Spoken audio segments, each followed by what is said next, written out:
Bhagavan's Leela.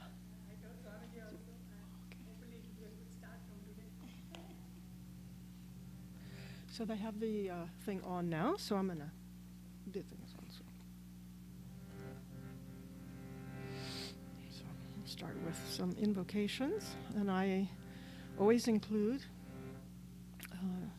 a short invocation on Radhaji as well, so with Bhagavatam.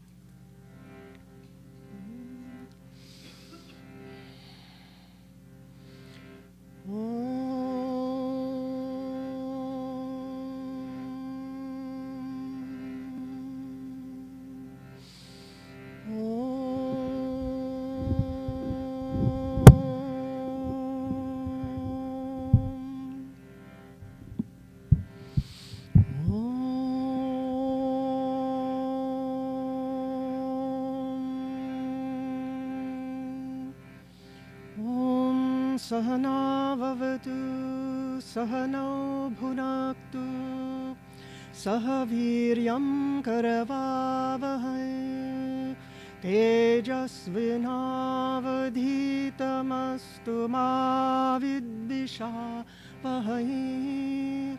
Om Shanti, Shanti, Shanti. Om Shri Ganeshaya Namaha, Om Shri Saraswatye Namaha, Om Shri Gurubhyo Namaha. Samasta Janakalyane Niratam Karunamayam Namami Chinmayam Devam Sadgurum Brahma Vidvaram Sadgurum Brahma Vidvaram Satchidananda Rupaya Vishvotpatyadi Hetave Tapatraya Vinashaya Shri Krishnaya Vayam Numaha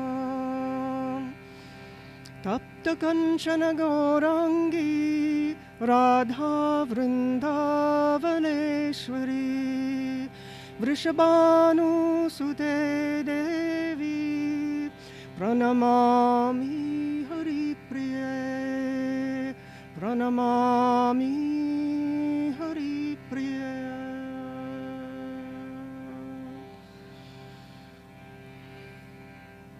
I'll begin with a short bhajan that was composed by Puja Guruji.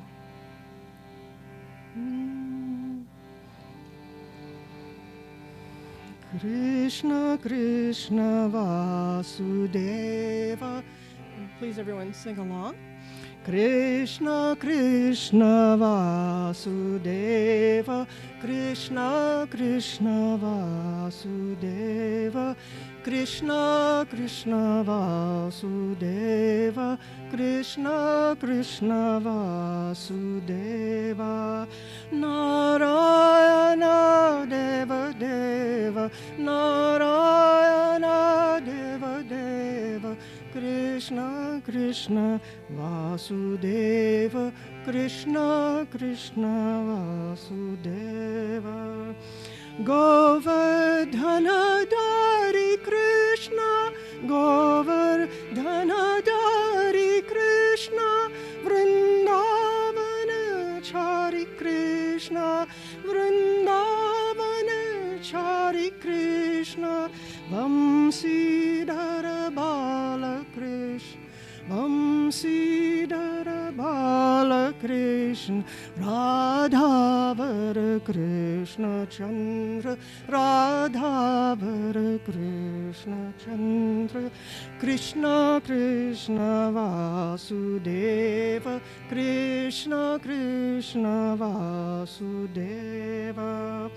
Narayana Deva Deva, Narayana Deva Deva, Krishna Krishna Vasudeva, Krishna Krishna Vasudeva.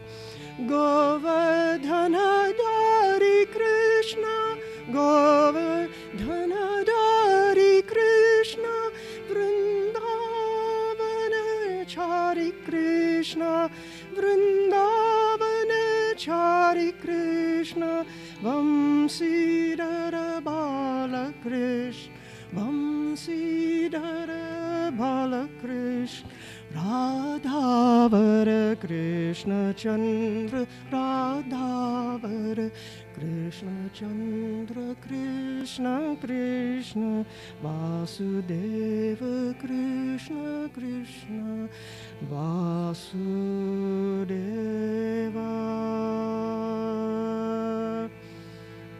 Shri Krishna Chandra Bhagavan Ki Jai, Shri Sadgurunatha Maharaj Ki Jai. Radhe Radhe Swaha.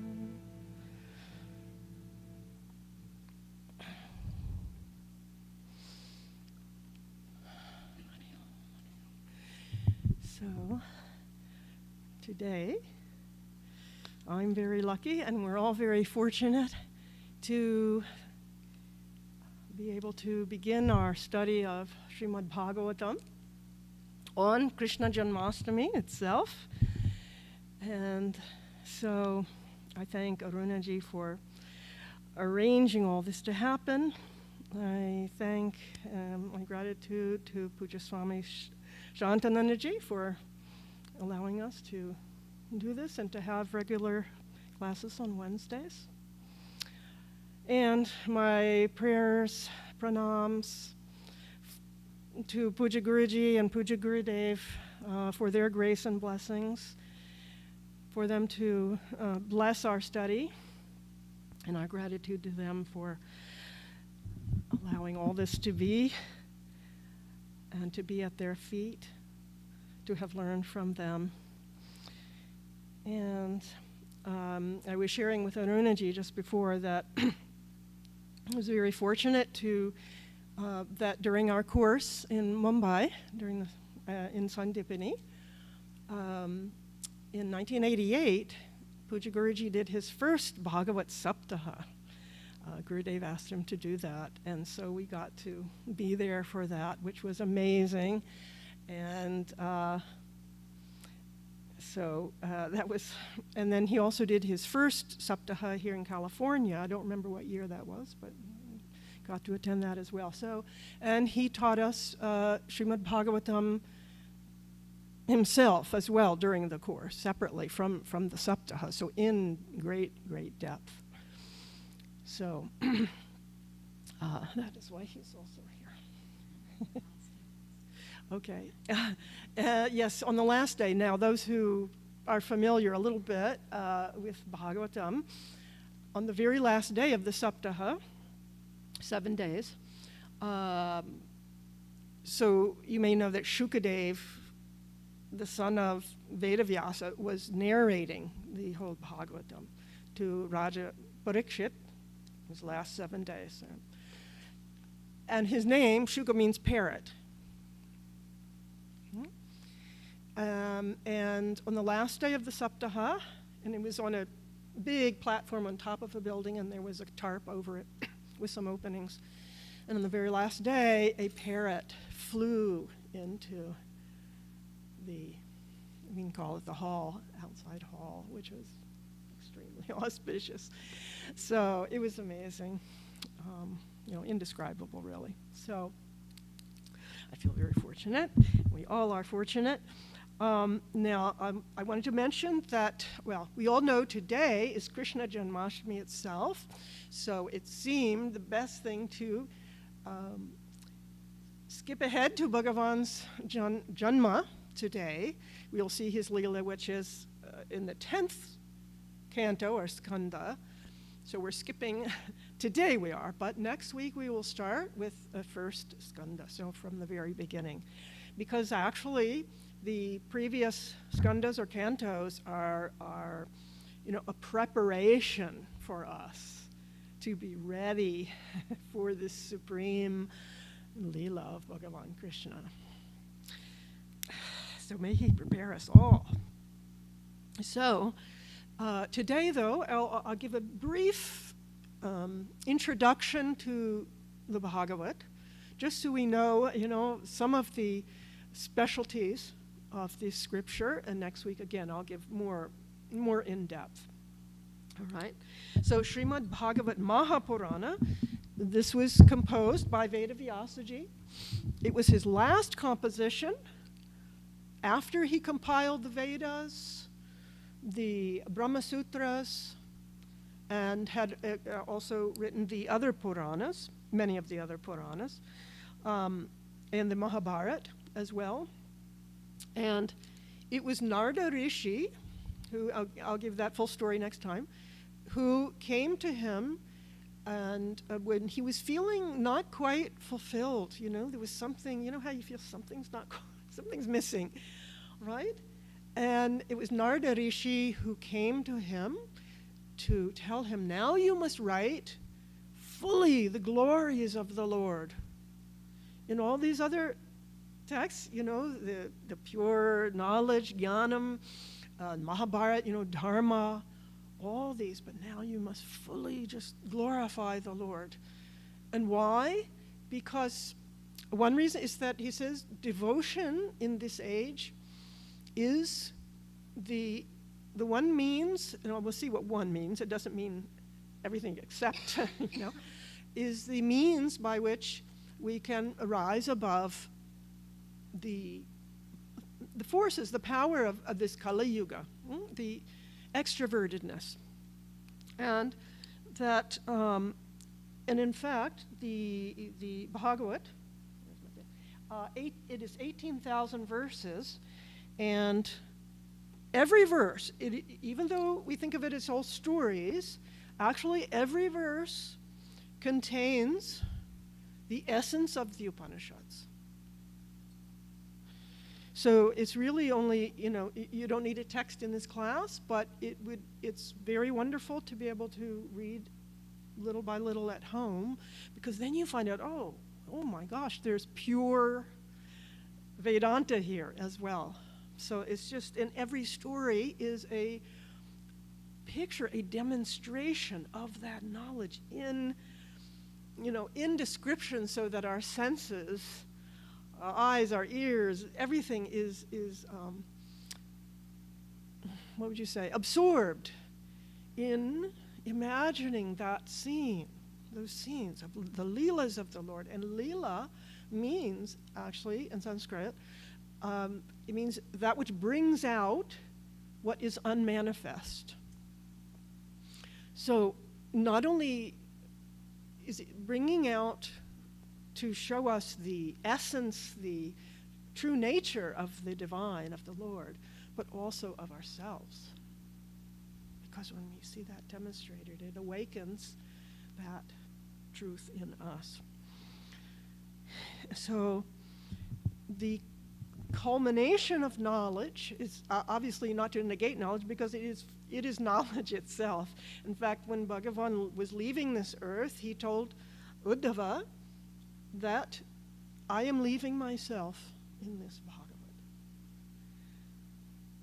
That is my embodiment, he said. And so the culmination of knowledge, of jnana, is prema bhakti. Prema bhakti means when that love of God is spontaneous, uninterrupted, constant, and it is all embracing. Because knowledge is knowledge of oneness, right? And oneness is love. So that is what this Bhagavatam gives us.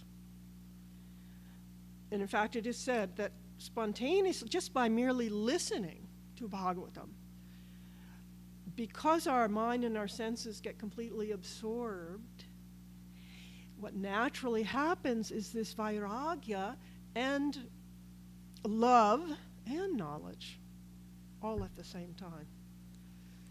Right? So spontaneous love of God gets established in the heart. That is what is said. And one more thing before we begin the story is that the purpose of the Bhagavat is to give us Bhagavat akanda vritti, constant thought of God. And the Bhagavat shows us, demonstrates to us that the Lord, that Supreme, is the source, the cause, the substratum of all things. Substratum, we'll see next time too, means at the absolute level, as that Brahman, absolute Brahman, as well as the support, our emotional support, our financial support, our material support. He's all those on every level. And he's also that Chit, the illuminator. He's that consciousness within us that is illumining every experience. And he is that ananda, that bliss, that joy that we are seeking in every experience. So now we have to jump right into the story because it's actually difficult to be finished even the birth story of Bhagavan in this short a time. But I will try my best. So, as you all may know already, and again, this will come in more depth later. So, Raja Parikshit is the son of Arjuna, is in his last week of life. We'll do that story next week. And he's listening to Shukadev, the son of Vedavyasa, telling all these stories. And up till now, in the previous skandhas, he's gone through so many stories and of the Kuru dynasty, so many great kings and devotees and avatars of the Lord. And he's heard all that, and it is most wonderful. And but then he says, please, now I want to hear more about Sri Krishna, because of whom I am alive, right? There's a whole story for that. And and he asked Shukadev to go into detail. Now, and Shukadev says, your intellect has turned in the right direction. And everything that he says to Raja Parikshit, he's saying to us too, that when our mind turns to, wants to know about the higher, then our intellect, that is the purpose of our intellect. And he said, questions of this kind benefit three people, three types of people: the speaker, the inquirer, and the audience. And so that means when we're in the presence of Swamiji, other Mahatmas who come, other saints who come here, or we go to them, then that's what we should ask. To ask these questions. All right. So now jumping into the story. And we can certainly relate with this situation at this time, because Shukadev describes that when Mother Earth, Prithvi Devi, was suffering under the tyranny of rulers, kings, who were not doing their job of protecting the people, protecting Mother Nature, but they were very vain, proud. They just wanted the power, the authority, the wealth for themselves, and that's what they were taking. So the people were not happy or prosperous, they were suffering. Just like Mother Earth also is showing us very powerfully right now, right? Floods of tears. Mother Earth took the form of a cow, meaning humility, and also there's so much relationship between Mother Earth and a cow, because they're constantly giving to us nourishment, everything. And she came crying piteously to Lord Brahma. So that pain, and emotional pain, physical pain even, yeah? Just like Mother Earth now is flooding all over. Her tears. Fire, that fire of agony, isn't it? When we're not paying attention. And she came to Lord Brahmaji, and please help, please help. And Brahmaji said, now we all devas, we must all go to Bhagavan Vishnu in the ocean of milk. So they all went together, and we'll also see the Adhyatmic meaning here. And they went to Bhagavan Vishnu, lying on Seshanaga in the middle of the milky ocean, and they started chanting the Purusha Suktam. Suktam, it means the word of the Purusha. So in prayer and invocation, their hearts were, beckoning, invoking the presence of the Lord. And Brahmaji then heard within a message from Lord Vishnu. And what did he hear? He heard the Lord say, see, they hadn't even said, we're suffering down here. Right?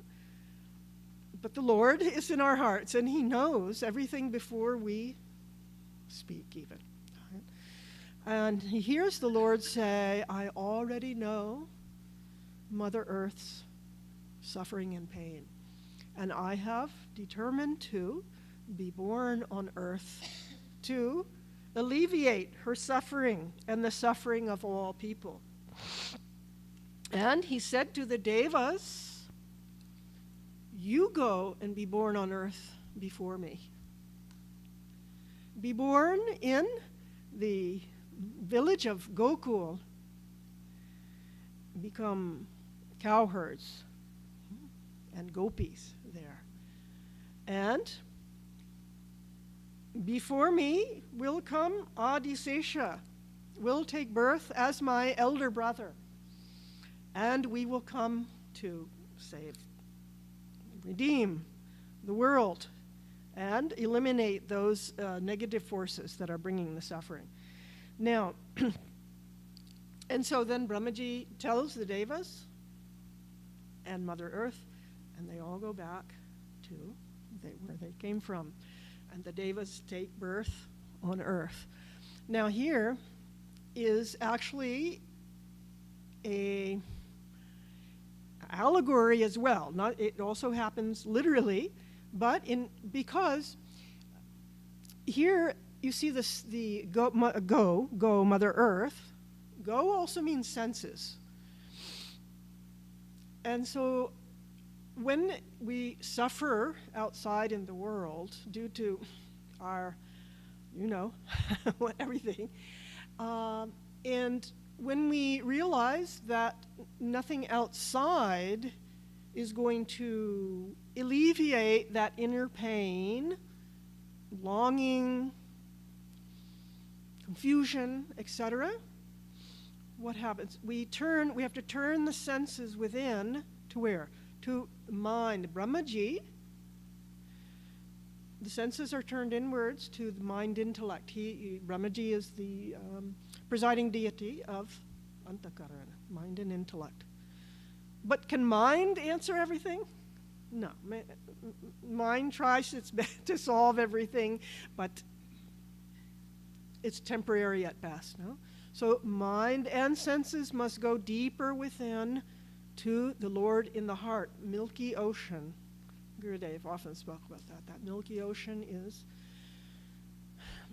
the core of the heart, the I am, of course, Brahman. Our true nature, infinite consciousness within. In love, we have to go to him in love and in prayer. And the Lord is always ready.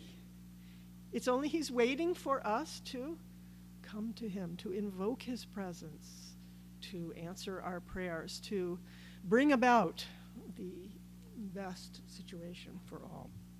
And so now in Mathura, which was at that time the capital of the Yadu lineage, and Shurasen had been the king, last king, and Ugrasen was now the king.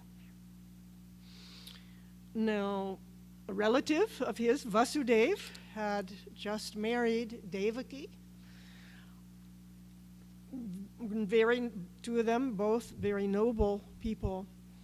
And, of course, the story where Kamsa, the son of Ugrasen, the prince, but very, very proud and very wicked-minded, but he felt in the beginning, he felt an affection for his cousin sister Devaki, and I will drive their chariot.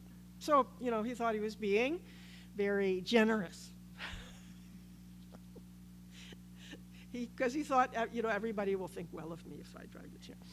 And so as they're just beginning to drive, he's driving the chariot, their wedding chariot, and he hears this thundering Akashavani, this bodiless voice, thundering, "You fool! Don't you know the 8th womb, the 8th garbha of this lady you are driving is going to be the cause of your demise?" And then the voice disappears. And Kamsa is completely shaken. Immediately, his love dissolves in a second. And he pulls out his sword to kill her.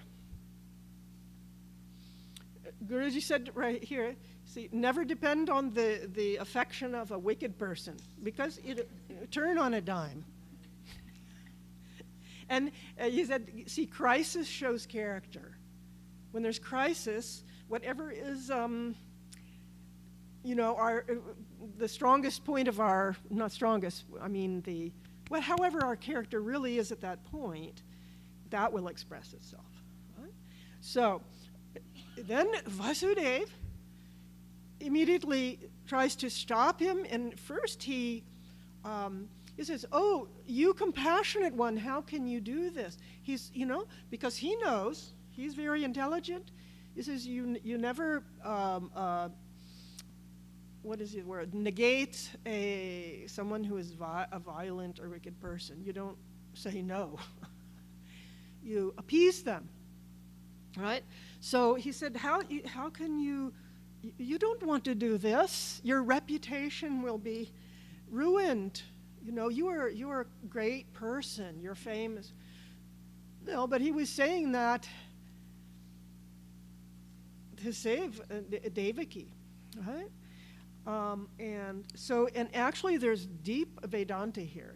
He says, just like, and my problem, as you all know, is to try to shorten it, but there's so much depth here, that he even says that just like a dreamer, his dream will be what I have been thinking about, the impressions that have gone into my subconscious mind during the day will express in the dream. And he says, in the same way, body to body, life to life, we will get the body, according to my thoughts and karmas of this present life.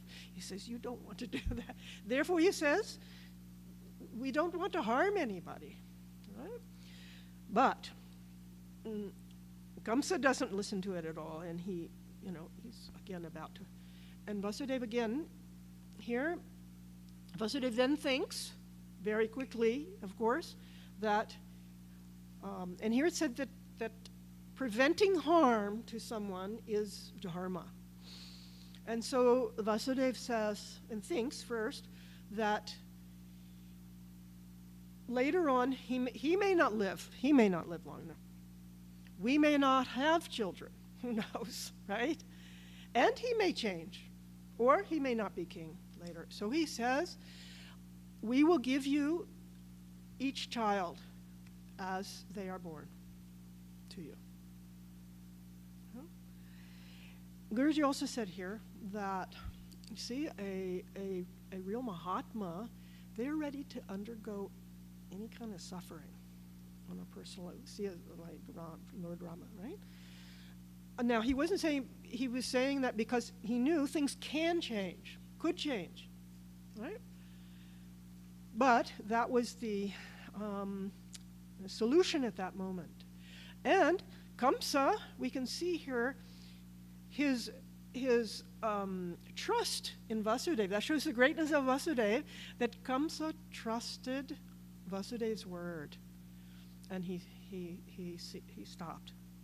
He put his sword back and let them go. And so also here, I said that the very experience of hearing that Akashavani, the higher, even that temporarily cleansed his mind. See? Temporarily. So, so he lets them go, and Vasudeva, Devaki then abide at their home, until their first child is born, Kirtiman. Now, Vasudeva, true to his word, brings their first child, Kirtiman, to to Kamsa. And Kamsa, though, see, again, he trusts Vasudeva, and he says, I'm not worried about this first child. It's the 8th one, right? And he lets Vasudeva take the child back home at first. Then, Narada Rishi comes. Why? We'll see. So Narada Rishi comes to visit Kamsa. Now, Narada's job is always, wherever he goes, he's always apparently creating trouble, but creating trouble that will bring about Bhagavan's remembrance of Bhagavan, right? Knowledge of Bhagavan. And he comes and he says, Kamsa, what are you doing? Don't you know that these these cowherds in Gokul are actually devas in disguise, and they have a conspiracy against you. So don't. What is this? Actually, other Mahatmas comment here too that the 8th child. Well, how do you know which is the 8th? Because the Akashavani didn't say boy or girl. One didn't say, and also which is the 8th? He said if you put 6 sticks or whatever in a circle, which one is the 8th? It could be the first one. You don't know which is the 8th. You don't know where they're starting from. Right? So it could be any of the children. So then that we see how applicable this is, probably in every age, right? But when a secret gets out, then the anger comes out from these rulers, and when they want to destroy anything.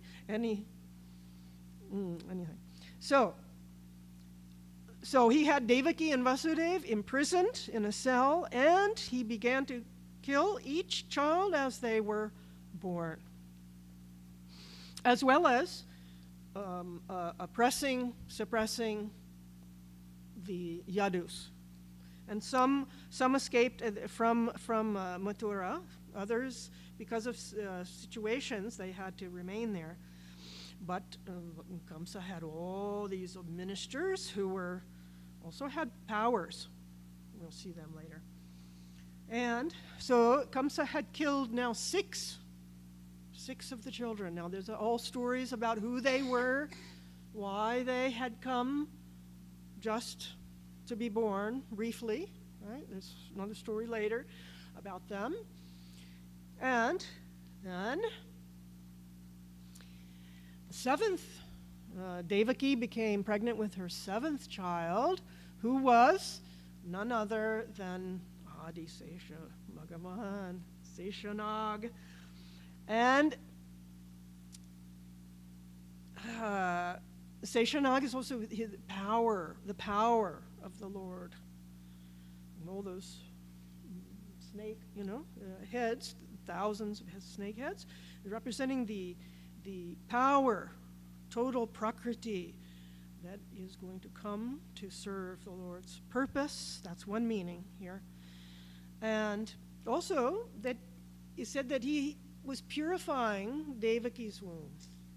See, after this first 6, because in a simple way, the first 6 children represents the what is it called? The Kama, Krodha, Lobha, Moha, Mada, Matsarya. Yeah, those have to be removed before the Lord can manifest himself completely in us, right? So, all right. So then the Lord gives his command to Maya Shakti, to remove that 7th pregnancy from Devaki to Rohini, who is another wife of Vasudev's, who is hiding, being protected in Gokul, and in being protected also by Nanda Maharaj, and because they know each other and are related, actually. So he said, I will be born. Sorry. I will be. And he says, you be born to Yashoda and Nanda Maharaj. Okay. So, and this Sankarshana will be also known as Rama, because he will delight all, and Bala, because of his immense strength. Also, I'll give another tidbit here, that one great saint, Akhandananda Maharaj from Vrindavan, said that this Sankarshana Shakti, which of course he was dragged, removed, drawn from Devaki to Rohini, but also he represents the inner Shakti, the power of withdrawing from within. See, Krishna will be the power that, I can't explain it very well, but that pushes us, inward. And that Sankarshana Shakti draws us in that power within us that enables us to withdraw our attention from just the outside attractions. All right. So now, so Maya Shakti did her work, and the people in Mathura thought that Devaki had undergone a miscarriage. Yes, miscarriage. But then it says here, Bhagavatam says, that the Supreme Lord then entered the mind of Vasudeva. And then that was transferred to Devaki by Manasik Diksha.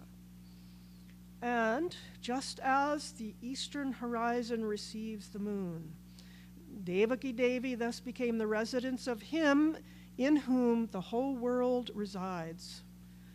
But she did not reveal completely her light, her luster. And it says that she kept that light like a pot, like a pot holds a light, a deepa. But Kamsa saw this, at least this brightness in her, and he was getting very nervous, very nervous. And I missed the part to say that, the important part, when Narada Rishi came to Kamsa, that he became so afraid that all he could do was think, where is he? Where is he? So when he was eating, sleeping, walking, dreaming, said that even his own footsteps would frighten him, his own shadow. Because he thought, is he there? Is it him? And it's very interesting because Kamsa's name means, where is he? And the negative part meaning is that that's the ego, or the outward mind. It says, doesn't see God anywhere. Where is he? I don't see that. I see only this, that, right? But it's interesting that later, after Narada Rishi comes, it's, where is he? He's right. He must be right here. So it's interesting. It's a very, you can see how Narada Rishi's turned that where is he into a sadhana. And it became like a samadhi to him. And that's the Bhagavad Dharma, is to turn every emotion, whether it's anger, fear, envy, whatever it is, turn it towards him. And that will become fulfillment. And that's the where all they should be turned, right? Because all emotions come from consciousness, Brahman, the infinite Lord. Okay. So when he saw Devaki, then he got even more worried. And he was constantly remembering the Lord through enmity.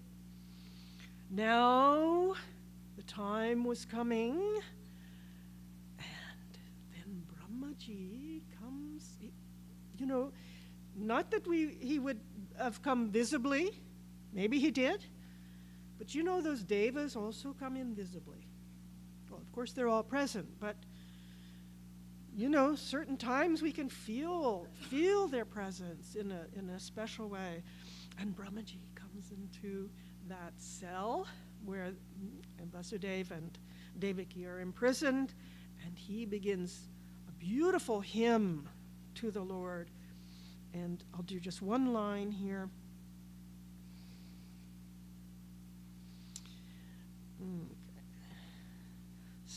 Satyavratam satyaparam trisatyam satyasya yonihi nirhitam cha satye.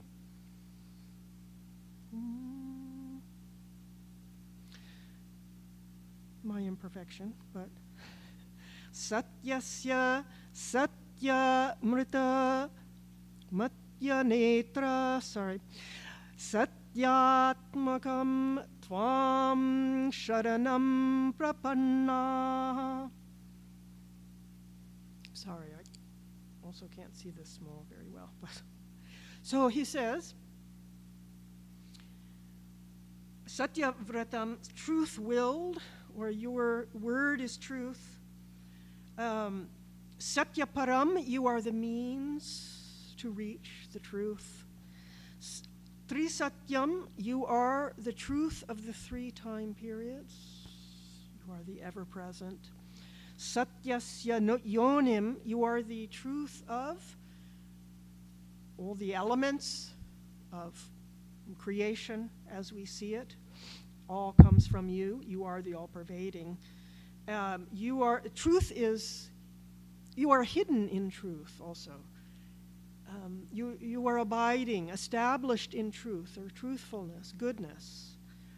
Satyatmakam, you are the essence, the heart of truth. And there's actually long, beautiful hymn, pure Vedanta here. And he said that, it says, you are coming to, the beautiful irony is that when you come in form, O Lord, then only we're able to see that you are even beyond form, that you are the formless, and that all is nothing but you in essence. So, by coming into form, you draw our mind and senses so that we can even apprehend that which is beyond form. And he says that devotion to your feet is the boat by which to cross this ocean of samsara.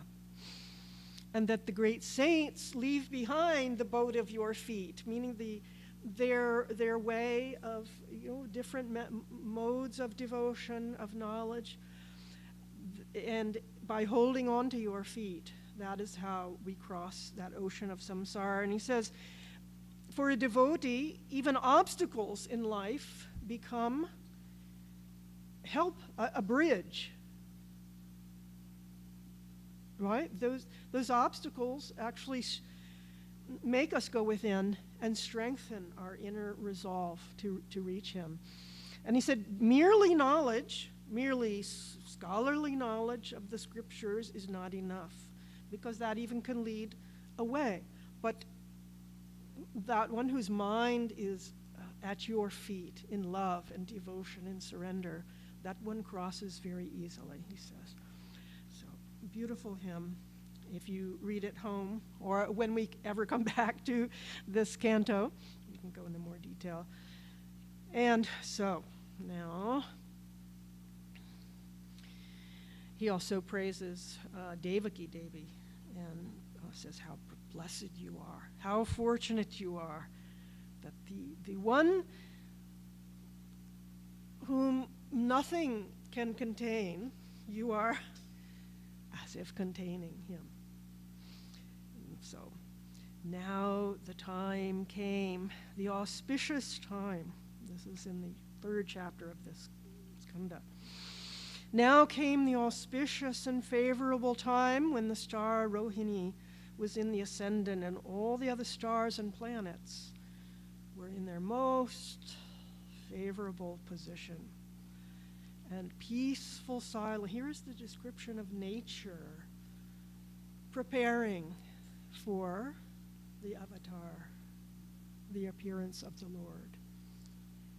So, see, Mother Nature, because Mother Nature is married to Lord.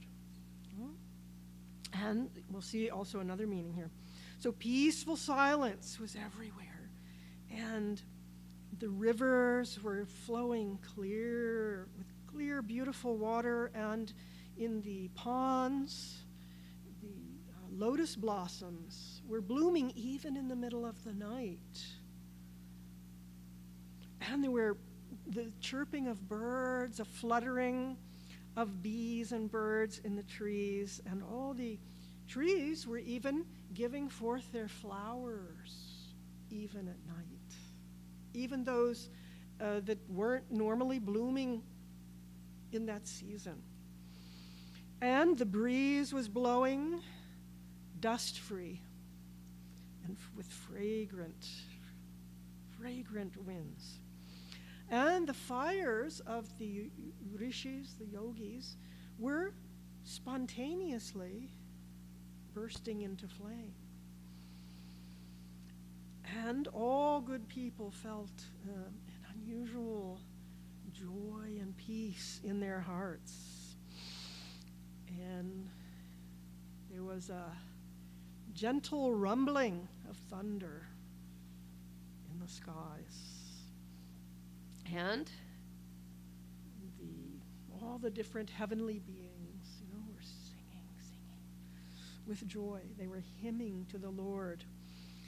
And Munis, together with the Devas, were showering flowers with delight. Probably the little drops of rain, right? So, at this time, now, before we go here, you see, this is also describing, when will the Lord take avatar in my heart? When will he manifest himself clearly in my heart? When I am like Mother Nature here.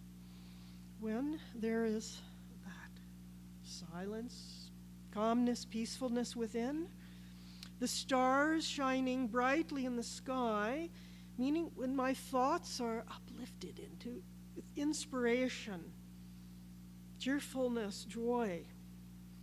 And the rivers, meaning the flow of devotional thoughts of our heart.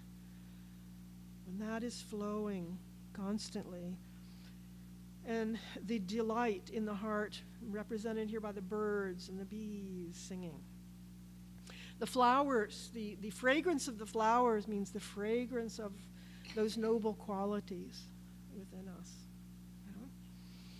And the fires that are bursting into spontaneous flame means the fire of fervor, fire of love, you know, spontaneously bursting into flame in us, and that rumbling of the thunder. You know, when we know something auspicious or feel something auspicious about to happen, or looking forward to that auspicious event, you know, that trembling, auspicious trembling, you know, rumbling we feel. So those are the signs that he's about to be born in our heart. And at such a time, in the pitch darkness of midnight, Mahavishnu, the resident in the hearts of all, was born of the divinely beautiful Devaki, like the full moon rising on the eastern horizon. I'm not sure I should chant this in the Sanskrit, but shall I try? This is a tune I've heard. Get the larger bit. Mumuchur munayo deva sumanam simudanvita mandam mandam jaladhara Jagajuranusagaram Nishite tamadbhute Jayamane janardane Devakyam devarupinyam Vishnu sarvaguhashayah Vishnu sarvaguhashayah.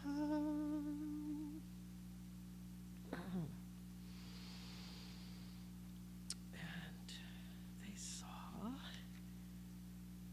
first this divinely blue light appear in the cell, the prison cell, shining, illumining the whole cell. It was all dark before that. And I see this magnificent, indescribable beauty, the divine form of Lord Vishnu, with his 4 arms and with his conch and discus, all his beautiful instruments and weapons. The Srivatsa mark on his chest, the Kaustuba gem wrapped in his yellow cloth, bedecked with fragrant garlands and ornaments, splendorous, with eyes wide open, awakeness, and dark as a rain cloud, gleaming in this beauty. And Vasudeva and Devaki, you can imagine this samadhi they were in, that this light, this beauty of the Lord just pervading their whole, every cell of their being. And Vasudeva immediately, spontaneously donated, gave in charity thousands of cows, mentally, because he couldn't do it. Well, enjoy, meaning when there's joy, when there's fullness of heart, we feel like giving and giving. Right? Because then that's the truth, right? The truth is we are that fullness. And when that fullness, may that blossom in our hearts, you know? So he who was illumining the whole room. And Vasudeva also begins this spontaneous hymn to the Lord. And he says, I have known who thou art. You are that supreme being himself, beyond Prakriti, of the nature of pure consciousness bliss, the witness of all mental thoughts and vrittis. And again, he goes into total beautiful Vedanta here. And he says, you are the cause of this. You are the very substance of this universe. Although they say that you created and then went into everything, he said that is, actually you have not gone into anything. Everything is you yourself. And you are the cause of all causes. And he said the human faculties function only in this world of objects, but not in that world of spirit, of the pure subject. You are the all in all, the essence of all. There is no inside or outside to you. And he goes on more beautiful verses here. Devaki ji also glorifies the Lord. She says, thou art verily Mahavishnu, that Brahma Jyoti, that supreme light. You are what philosophers describe as that Adyam, the first, the Avyakta, the vast, the luminous, the supreme, the changeless. And she says, I seek refuge in thee, the supreme shelter, the master of all. And she prays to be at his feet. And then, after this beautiful hymn, then her mother heart, her heart of a mother comes out, and she says, but please don't show yourself to Kamsa. Right? She's saying, you are everything, but please don't show yourself to this wicked king Kamsa, because he may harm you. He wants to kill you. That's the heart of a mother, right? So, because she wants to protect him. And then the Lord speaks to them both and tells them what their previous births were, as three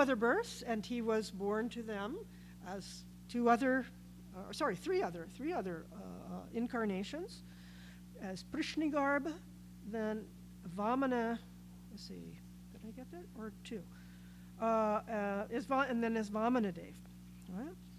And, so it's two, sorry. Because he had promised to come to them to be their son 3 times. So now he's coming the 3rd time.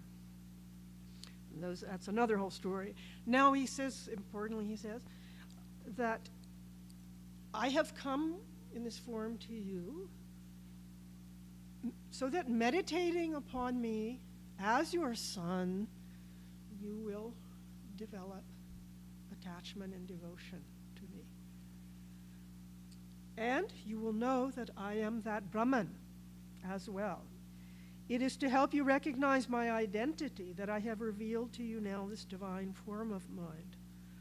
Otherwise, if I appeared as a mere human infant, you would not have recognized me.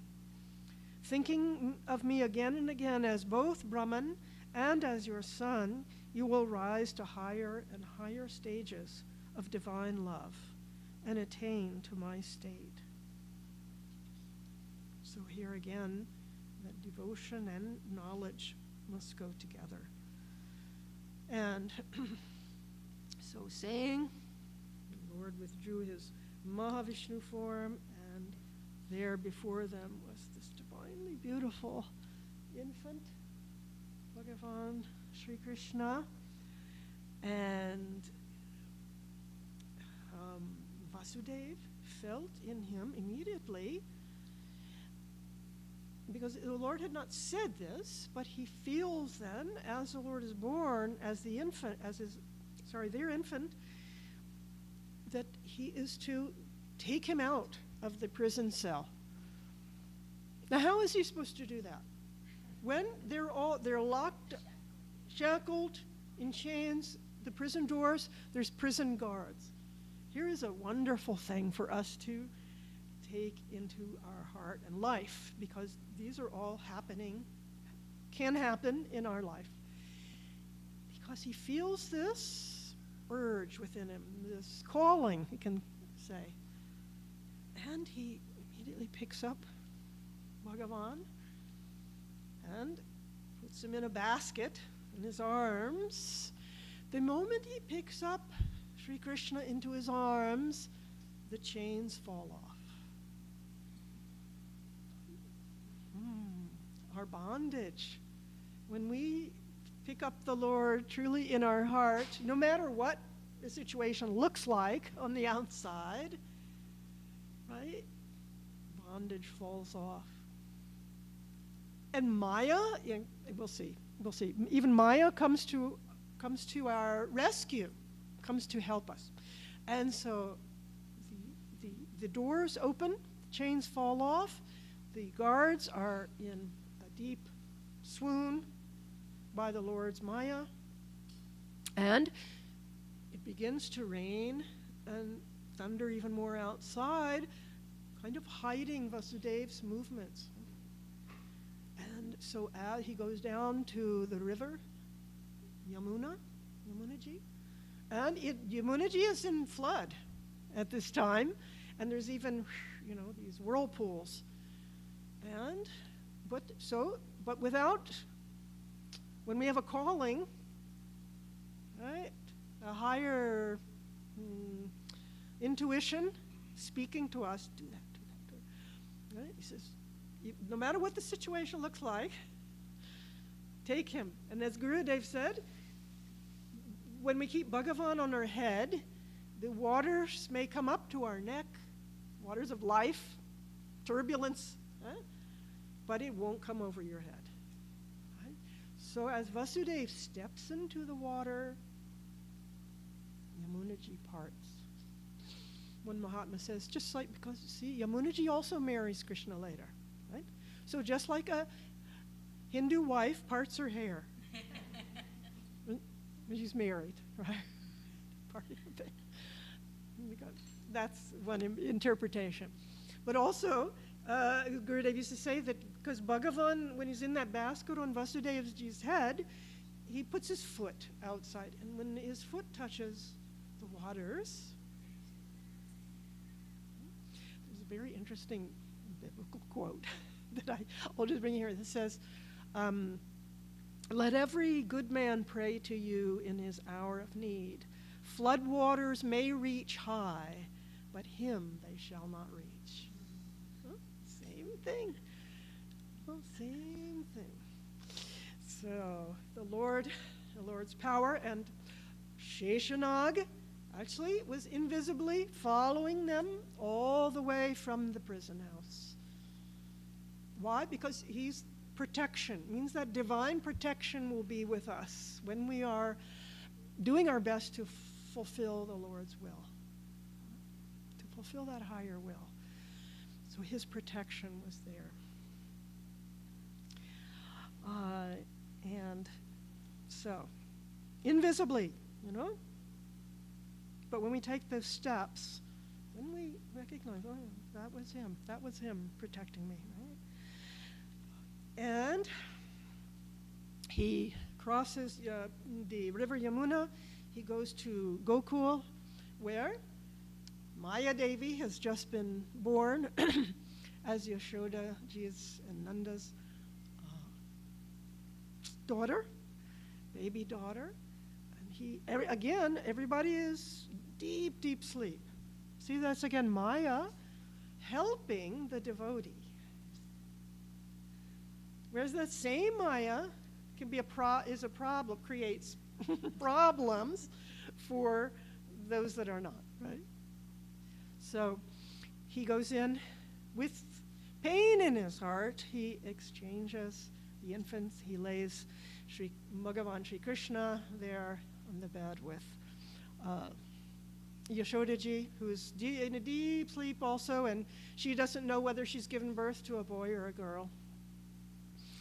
And Vasudevji takes baby girl, retraces his steps, goes back into the cell, and everything, he closes the door and they're all locked again. The chains, he puts, they're back on him. Right? What? That, then that baby girl, who is now in the prison cell, begins to cry. Ah! And then the guards suddenly wake up. And the baby has been, this is the 8th child. And they run to tell Kamsa, who is, gone mad with fear. And he rushes from his bed. He's describes how his hair is all tasseled and he's running like a madman down to the prison cell with his sword. And when he gets there, Devaki is pleading with him, please leave me this one child. And this is a girl. What can a girl, how can the girl do harm to you? And, please. And nothing doing. And he takes the baby by her feet and throws her upon a stone. But at that moment, that infant escapes from his hands. And in the air, they see the divine form of Durga Devi, Maya Devi, with all her 8 arms and weapons. And again, he hears a voice, you fool! You fool! The one you are seeking is not here. He is elsewhere and is safe. You cannot touch him.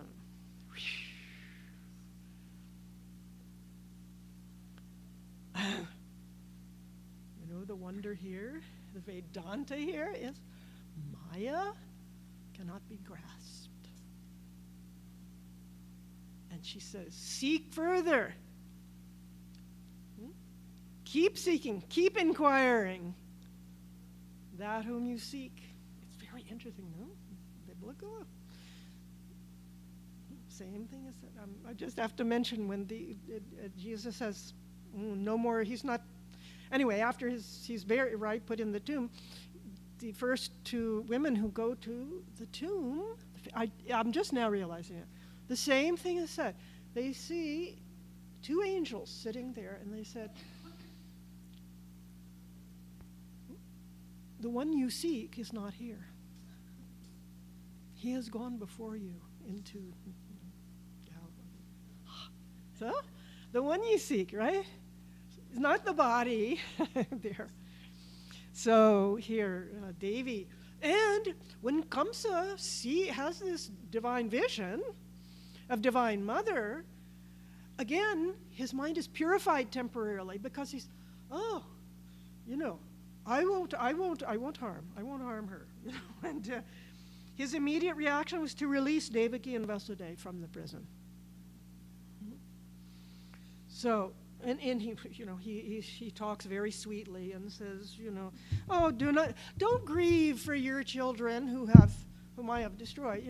He said, he twists the philosophy and says, birth and death, it's all part of the thing, but the soul does not get destroyed. He says, so their karma, etc., etc. So.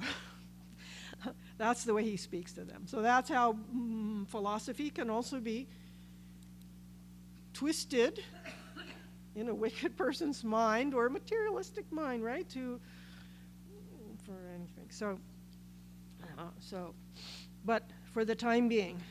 But then again, and then we have to. But then he goes. He listens to his ministers, because then his ministers come to him and say, "Oh no! You should do this and this and this," and they're all going to. Guruji said that again. It shows the mind. Someone's mind, if it's very superficial, gets affected by who I'm listening to. And he says that's why satsang is so important. So these stories show us so many different aspects of our life and ourselves. And When he had satsang with Divine Mother, it, for a time, made him more conscious, right? Then he listens to negative things, and he's ready to take that on as well, right? To do what his cohorts is. What do they call them nowadays, right? In this day. So, Bhagavan was born. He's actually never born. He's ever present with us. He's present in all our hearts. And yet, he comes, even though he's beyond the gunas, beyond all form, he takes form in order to capture, to attract. That's another meaning of the name Krishna, the one who is all attractive. To attract our mind and senses to him. And we can see his leelas in our mind, in our heart. One thing that I remember someone asking Guruji about, stories of Bhagavad, and someone in satsang, in an informal satsang, asked, Swamiji, isn't this all imagination?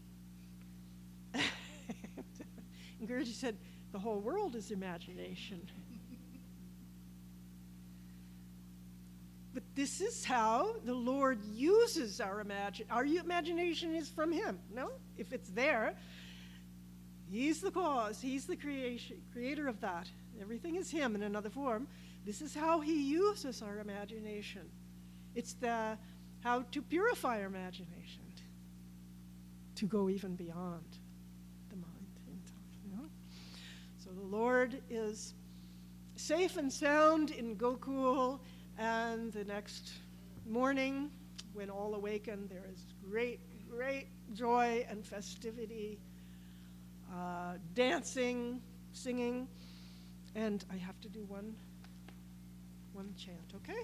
Song. We don't have the drum here. Anybody can play this? Thank you. Let's see.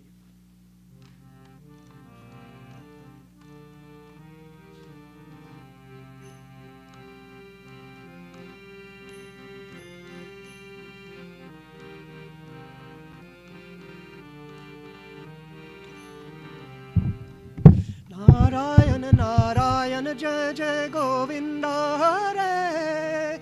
Narayana, Narayana, Jai Jai Gopala Hare. Narayana, Narayana, Jai Jai Govinda Hare. Narayana, Narayana, Jai Jai Gopala Hare. Narayana, Narayana, Jai Jai Govinda Hare. Narayana, Narayana, Jai Jai Gopala Hare. Narayana, Narayana, Jai Jai Govinda Hare. Narayana, Narayana, Jai Jai Gopala Hare. Narayana, Narayana, Jai Jai Govinda Hare. Narayana, Narayana, Jai Jai Gopala Hare. Narayana, Narayana, Narayana, Narayana, Jai Jai Gopala Hare. Narayana, Narayana, Jai Jai Gopala Hare. Narayana, Narayana, Narayana, Jai Jai Govinda Hare. Narayana, Narayana, Jai Jai Gopala Hare. Narayana, Narayana, Jai Jai Govinda Hare. Narayana, Narayana, Jai Jai Gopala Hare. Jai Jai Gopala Hare. Jai Jai Gopala Hare. Jai Jai Govinda Hare. Jai Jai Gopala Hare. Jai Jai Govinda Hare. Jai Jai Gopala Hare. Jai Govinda Hare. Jai Jai Gopala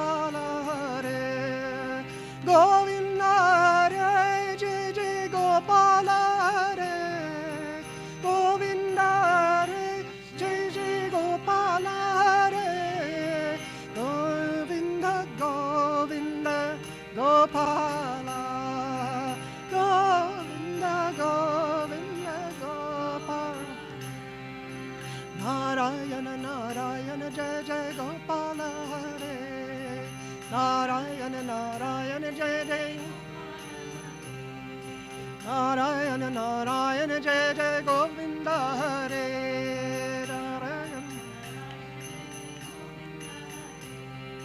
Narayana, Narayana, Narayana, Jai Jai Govinda Hare. Narayana, Narayana, Jai Jai Gopala Hare. Narayana, Narayana, Jai Jai Govinda Hare.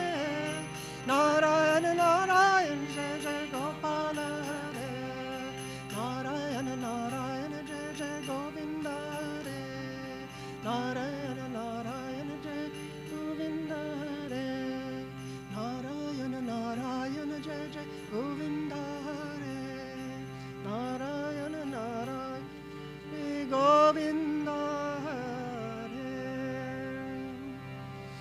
Shri Krishna Chandra Bhagavan ki Jai. Shri Radhe Radhe Shyam. Shri Sadgurunath Maharaj ki Jai.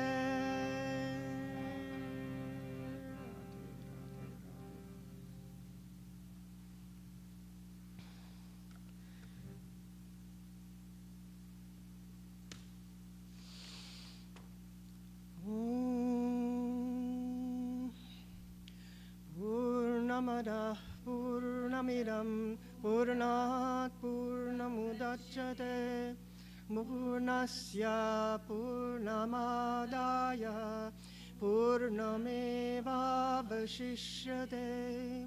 Om Shanti Shanti Shanti. Harihi Om Shri Gurubhyo Namaha. Harihi Om.